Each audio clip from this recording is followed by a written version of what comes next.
Assalamualaikum warahmatullahi wabarakatuh.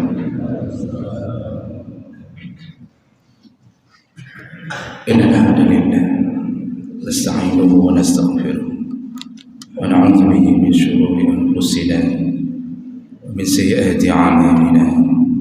Man yahdihillahu fala mudilla lahu wa man yudlil fala hadiya lahu.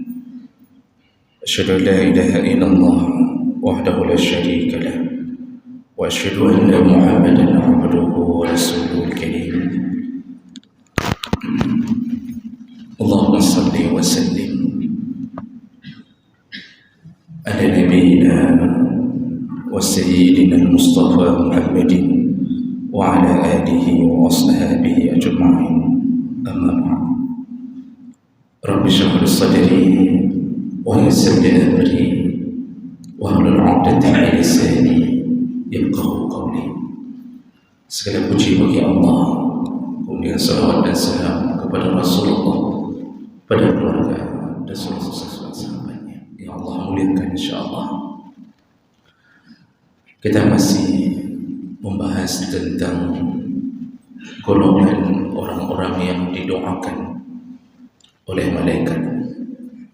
Di pertemuan kita sebelumnya, di antara orang-orang yang senantiasa didoakan oleh malaikat adalah mereka yang menjaga salat subuh dan asar berjamaah.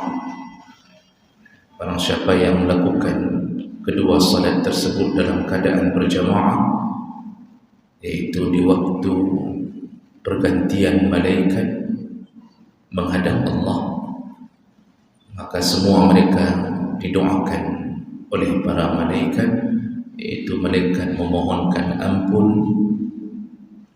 sampai hari kiamat nantinya. Sebuah ini kita sambung orang yang berikutnya atau golongan berikutnya yang senantiasa didoakan oleh malaikat, yaitu orang-orang yang bersalawat kepada Nabi sallallahu alaihi wasallam. Jemaah Allah Subhanahu wa taala, ini berdasarkan keterangan dari hadis Nabi sallallahu alaihi wasallam dari Abdullah bin Amir. Rasulullah sallallahu alaihi wasallam pernah menyatakan, man shalla ala Rasulillah sallallahu alaihi wasallam salatan, siapa yang bersalawat kepada Nabi dengan sekali salawat, sallallahu alaihi wa malaikatuhu sab'ina salatan, maka Allah dan malaikatnya akan bersalawat untuk orang itu 70 kali salawat. Falyuqilla 'abdun min zalika aw liyuksir, maka hendaknya seseorang jangan bersalawat dalam keadaan yang sedikit, tapi perbanyaklah. Jadi anjuran Nabi, perbanyaklah bersalawat. Salah satu daripada hikmah bersalawat, yaitu orang-orang yang bersalawat didoakan oleh malaikat dengan balasan 70 kali doa, atau 70 kali lipat doanya, derajat yang hasan, walaupun hadisnya dalam keadaan mauquf. Jemaah Allah Subhanahu wa taala, ada hal yang perlu kita fahami lebih dahulu.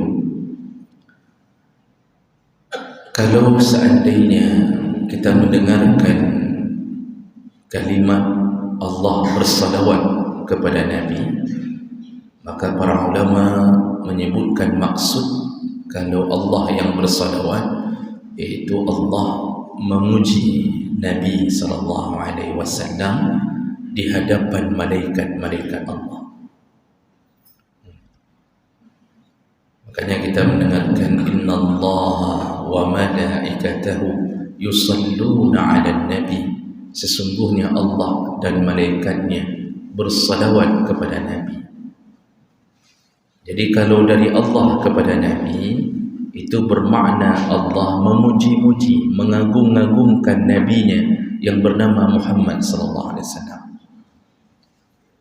Jadi bukan bermakna memberi keselamatan, karena dasar makna daripada salawat diambil dari sadda.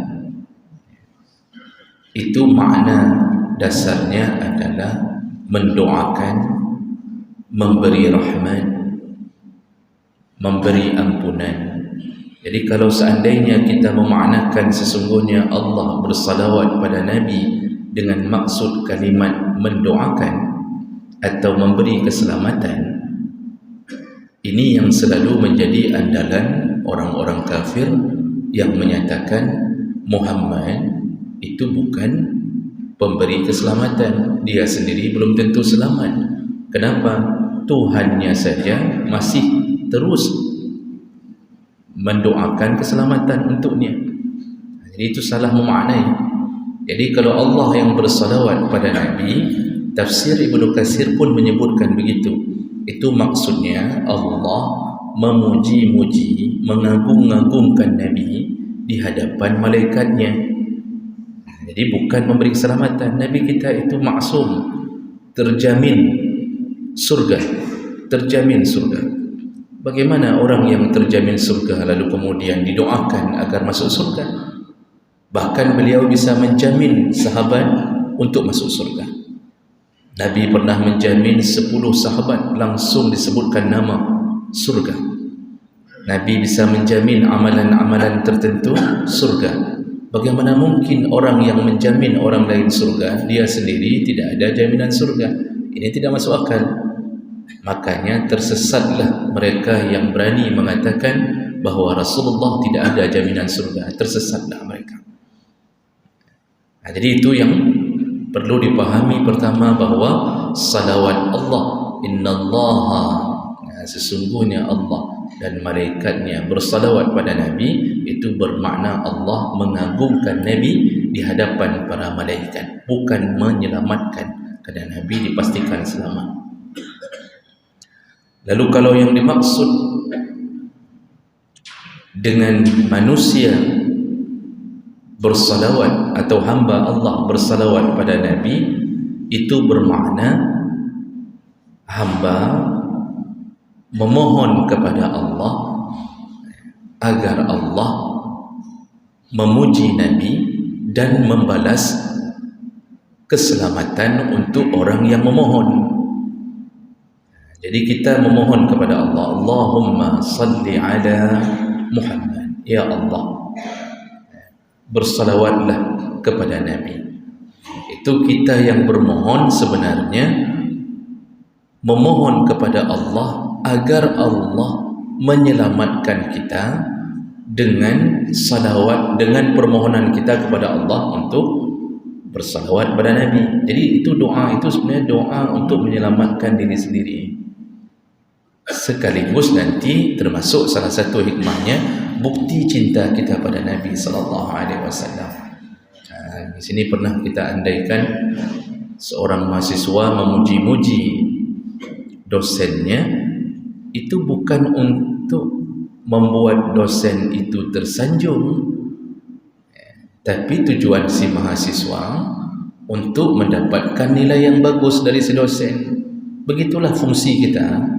Ketika kita bersalawat pada Nabi, itu kita bukan sedang bermohon kepada Allah agar Allah menyelamatkan Nabi, tetapi kita sedang bermohon agar Allah menyelamatkan kita, iaitu orang yang memuji-muji makhluknya yang paling dicintai Allah.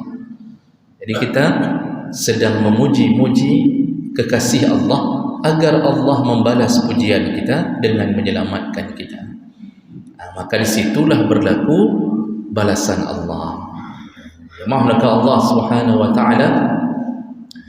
Lalu kemudian kalau tersebut kalimat malaikat yang bersalawat, kalau yang dipuji, kalau yang disalawatkan oleh malaikat kepada Nabi, fungsinya sama, yaitu memuji Nabi. Tapi kalau malaikat bersalawat kepada hamba, maka itu maksudnya malaikat mendoakan hamba. Jadi sering terdengar kalimat malaikat bersalawat kepada kita, itu maksudnya malaikat memohon ampun untuk kita.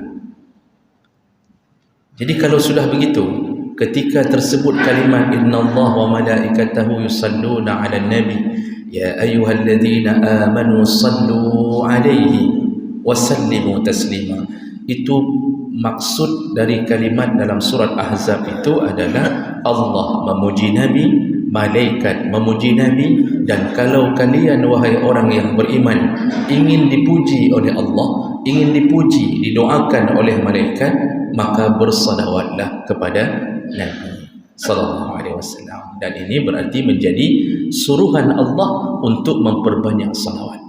Karena salah satu daripada faktor keselamatan kita di hadapan Allah adalah ketika kita memperbanyak lisan ini dengan salawat kepada Rasulullah sallallahu alaihi wasallam. Jemaah mereka Allah Subhanahu wa taala, tidak ada nabi lain yang Allah agungkan seperti mengagungkan Muhammad sallallahu alaihi wasallam. Bahkan nabi-nabi yang lain di dalam Al-Quran, ketika Allah menggambarkan mereka, Allah memanggil mereka dengan namanya langsung. Tapi Nabi kita Muhammad tidak pernah terdengar satu ayat pun bahwa Allah menyebut nama langsung. Selalu menyebut nama Nabi, ya ayyuhan Nabi, ya ayyuhan Rasul. Selalu begitu. Tidak ada Muhammad, tidak ada. Tapi Nabi lain, ya Ibrahim, wa ya Adam uskun anta, ya Ayyub iznada Ayyub, Nuh, Ismail, semua dipanggil nama. Nabi Muhammad tidak pernah dipanggil nama. Saking mulianya Nabi Muhammad di hadapan Allah Subhanahu wa taala, sehingga nama pun tidak disebutkan langsung. Sama seperti kita memuliakan sesama kita, itu kita tidak panggil lagi nama. Kita panggil dengan gelarnya. Kita panggil ustaz, kita panggil tengku, kita panggil abadi, abi, walid, walidi, macam model. Pak kecil, truk, pak sekdes. Untuk kita muliakan, kita tidak panggil nama, kita panggil sekdes, kita panggil memuliakan orang.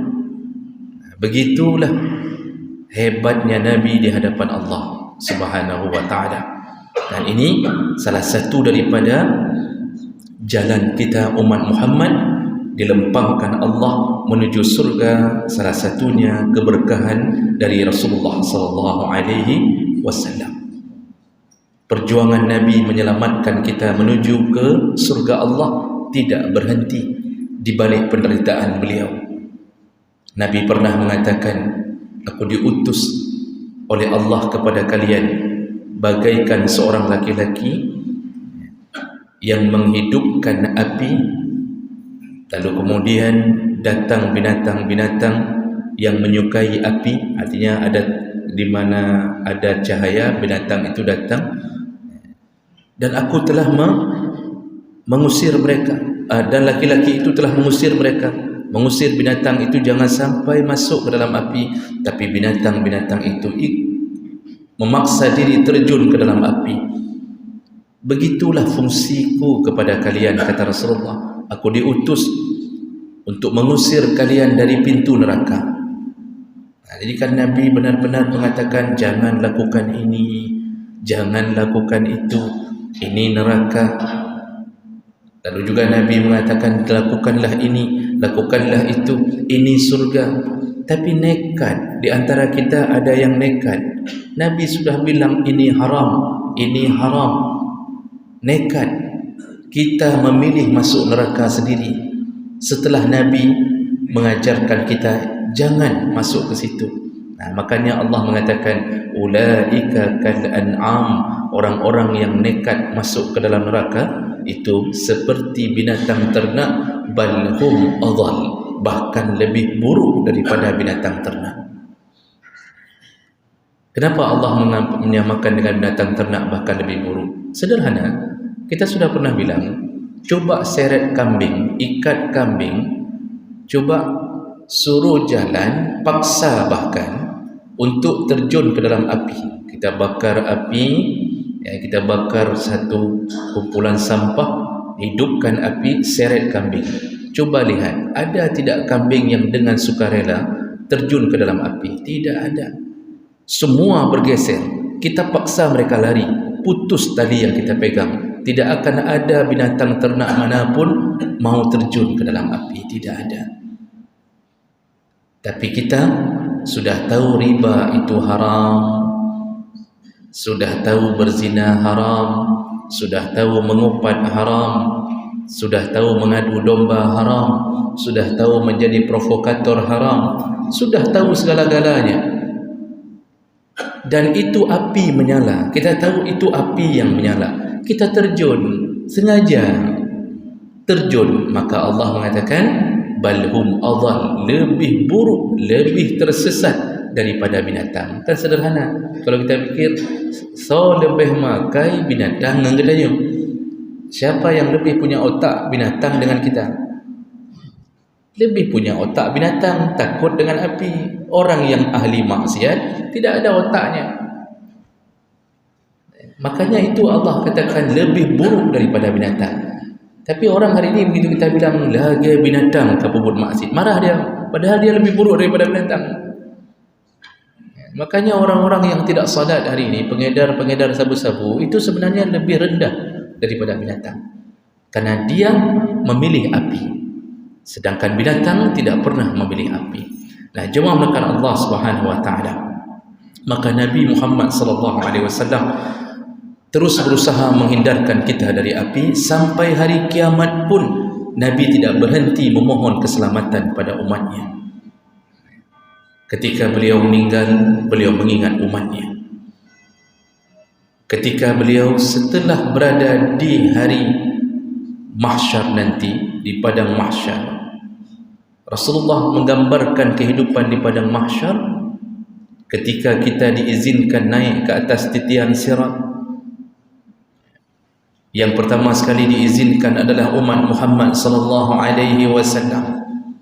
Umat yang terakhir berada di muka bumi, tapi diizinkan menjadi manusia pertama untuk diselesaikan urusannya. Absen terakhir, tapi maju paling depan supaya tidak lama berdiri di padang mahsyar. Di mana Nabi di saat itu? Rasulullah menggambarkan Nabi Muhammad sallallahu alaihi wasallam nanti berdiri di pintu pertama titian sirat. Jadi titian sirat yudrabu baina yadayhi as-sirat, antara jurang tebing neraka pertama menuju ke pintu surga itu dibentangkan satu tali as-sirat, lebih tajam daripada pedang, lebih tipis daripada rambut. Disuruh berjalan macam-macam, berjalan sesuai dengan amal. Nabi berdiri di tebing pertama. Nabi berdiri di tebing pertama. Setiap kali umatnya satu orang naik, langsung Nabi yang menyebutkan dalam hadis, beliau mengucapkan Allahumma sallim, Allahumma sallim, ya Allah selamatkanlah. Naik lagi yang lain, Nabi mengucapkan Allahumma sallim, ya Allah selamatkanlah. Kita tidak pernah lihat Nabi, tapi kita diselamatkan Nabi. Dan ini salah satu metode syafaat dari Nabi sallallahu alaihi wasallam. Lihatlah Nabi berjuang untuk kita. Nabi habis-habisan untuk menyelamatkan kita. Sampai di penghujung pun Nabi masih setia bersama kita. Tidak ditinggalkannya kita. Setelah umatnya berjalan satu persatu dalam doa Nabi sallallahu alaihi wasallam. Oh, ada juga yang jatuh ke dalam neraka. Maka Nabi sallallahu alaihi wasallam menyesalinya. Nabi tidak gembira dengan umatnya masuk neraka. Lalu kenapa ada umat Muhammad masuk neraka? Akibat perbuatannya sendiri.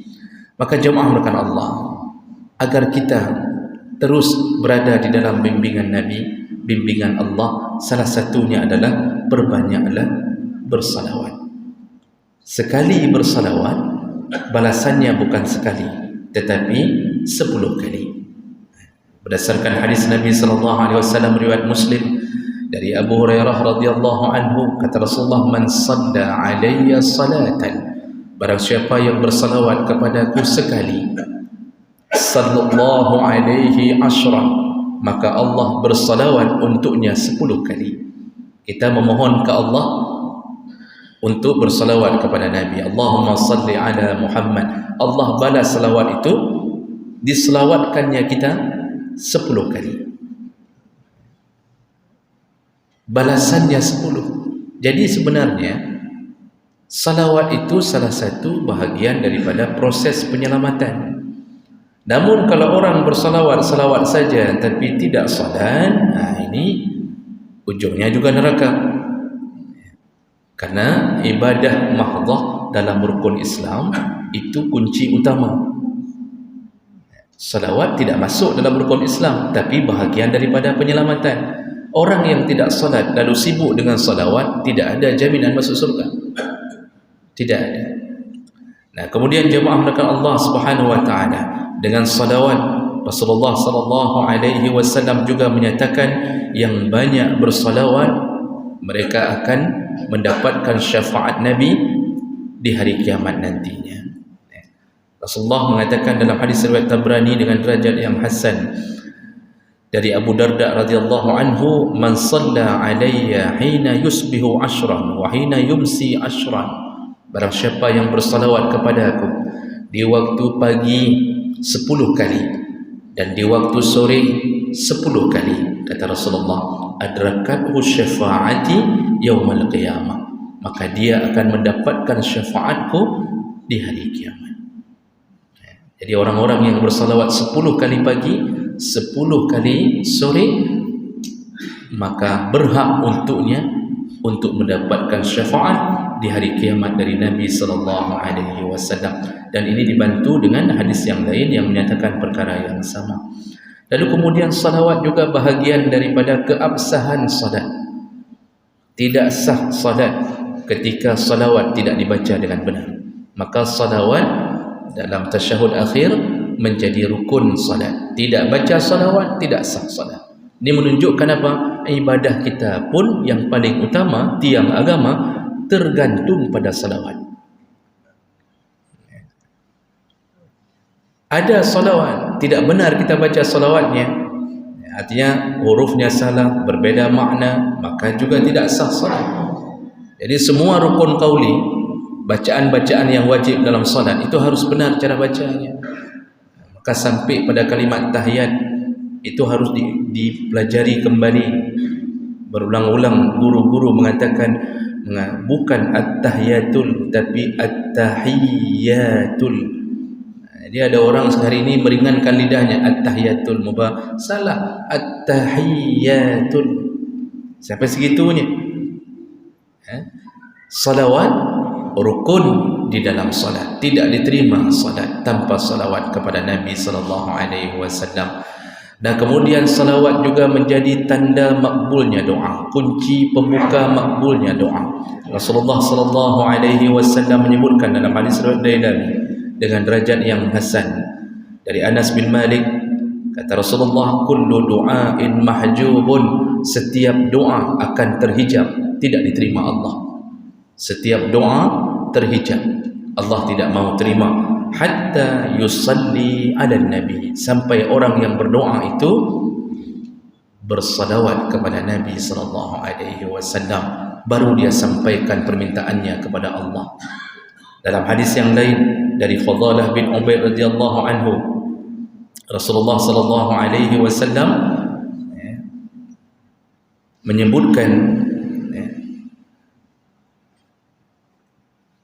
"Idza shalla ahadukum falyabda bi tahmidillah wassana alaihi, summa liyusalli ala nabi, summa liyada' bima syaa."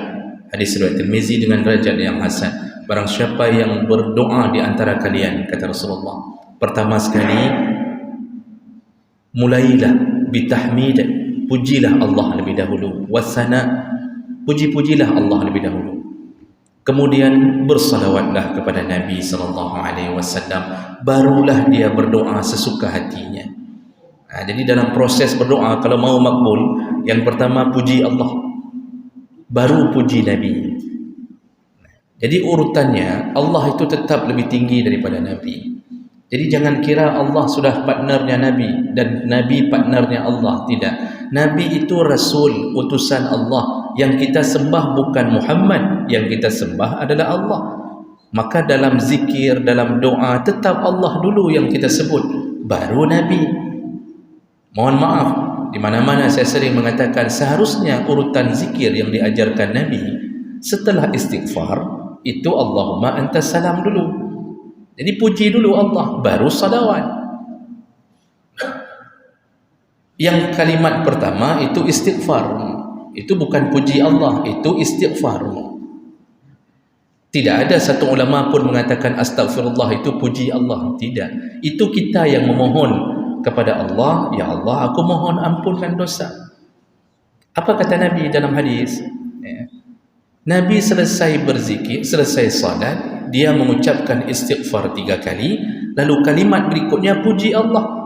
Allah lebih tinggi daripada Nabi. Maka kalimat yang keluar yang diajarkan Nabi, Allahumma antas salam wa minkas salam, dan seterusnya. Baru setelah puji-puji Allah baru bersalawat. Kita balik setelah istighfar kita bersalawat. Habis astagfirullah langsung Allahumma salli ala, baru kita puji Allah. Jadi sang-sang Nabi ka dia Allah.